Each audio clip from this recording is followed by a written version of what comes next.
दूध पिल्यानंतर हे असे भिंतीवरनं एक एक जण बाहेर निघून जातात बघा. मम्मी गेली, पिल्लू गेलं आणि भूक लागली की परत त्या भिंतीवरनं चढून गॅलरीमध्ये येतात. आता कुठे गेले खाली खेळायला गेले. भूक लागली की पुन्हा येणार दूध प्यायला. मम्मी गेली खाली तिकडे.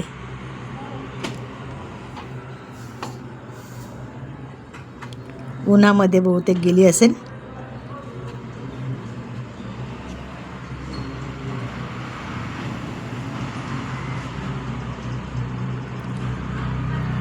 खूप आवरावं लागतो गॅलरीमधलं, पण उंदीर आणतात, कबूतर आणतात.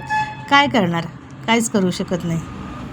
तर आमचं ग्रिल मोठे मोठे त्याच्यातून येतातच. आता खेळतील मस्तपैकी खाली.